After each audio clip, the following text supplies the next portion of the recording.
Alors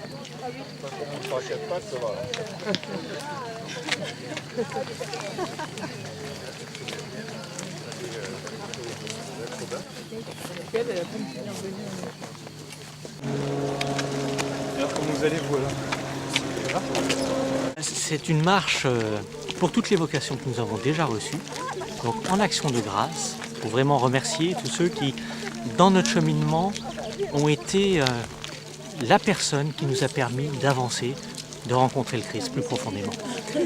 Et cette marche, c'est aussi une marche de prière, c'est-à-dire une marche qui demande au Seigneur, qui continue à demander au Seigneur, envoie-nous des pasteurs, envoie-nous aussi des vocations de toutes sortes. L'Église a besoin de toutes les vocations.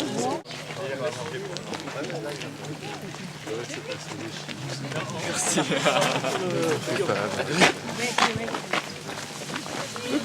C'est très encourageant de voir que ce n'est pas que l'affaire de quelques-uns, mais vraiment l'affaire de tous, comme le dit la campagne de cette année au niveau national. Les vocations, c'est l'affaire de tous. Une journée de prière pour les vocations, ça me semble important parce que c'est le Seigneur qui les suscite, les vocations. Donc il faut les lui demander. Un des meilleurs moyens, un des moyens dont l'Église dispose, c'est la prière. Tu marcheras avec lui vers d'autres voies, et si tu crois en toi, surtout sache qu'il ne t'oublie pas, et tu marcheras avec lui vers d'autres voies. Les vocations, c'est l'affaire de tous, comme nous le rappelle si bien notre pape Benoît XVI. Vivre ensemble cette journée pour aller à la découverte de toutes les vocations spécifiques au sein de notre Église. Vivre ensemble cette journée par des temps de rencontre, de partage et de prière avec notre évêque. Vivre ensemble cette journée comme action de grâce pour toutes les vocations. Une vocation, ça vient pas comme ça tout seul. Hein. C'est pas Dieu qui apparaît à quelqu'un qu'il a choisi pour être prêtre, diacre, religieux, religieuse. Chaque vocation passe toujours par des intermédiaires, par des médiations, oui, on peut parler de médiation, par des médiations humaines.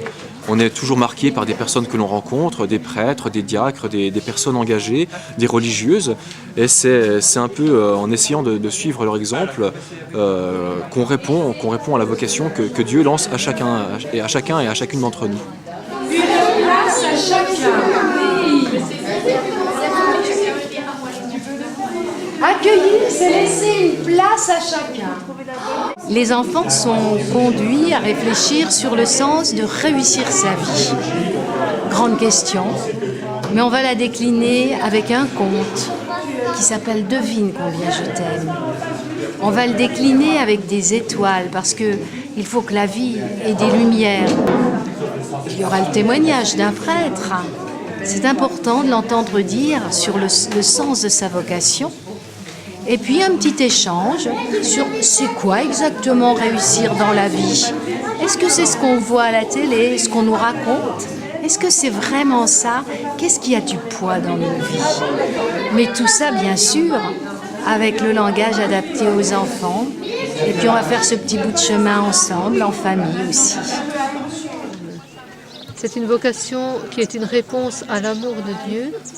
Et notre vie n'a d'autre but que d'être avec le Seigneur et que de vivre en sa présence, de lui confier tout ce qu'on vit journellement, les joies, les peines, les activités toutes simples.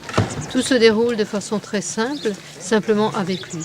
On rejoint le cœur du monde. Je dirais que la vie contemplative, c'est un peu comme les nappes phréatiques. Par en dessous, ça se rejoint et ça fait tout le tour de la planète. Et la vie au-dessus de la planète dépend de ce qui se passe au niveau des nappes phréatiques. Je dirais que notre vie cachée, c'est un peu la même chose. Les événements du monde dépendent de tout ce qui se passe dans les monastères. C'est une parole qu'Edith Stein a dite au sujet des monastères. La vie des contemplatives a une influence sur la vie du monde en général. Alors, je suis Michèle Muscard, je fais partie d'un institut séculier. C'est un chemin parmi d'autres pour vivre une consécration à Dieu. Nous restons laïcs, nous sommes consacrés, je suis consacrée, j'appartiens à l'Institut Caritas Christi. Je vis seule, parce que les membres d'instituts séculiers ne vivent pas en communauté. mais disons, ils assument les réalités du monde, ils sont engagés là où ils sont, enfin dans leur vie professionnelle, leur vie sociale, leur vie familiale, et tout est important. Disons que si vous voulez, la matière de leur consécration, c'est leur vie providentielle.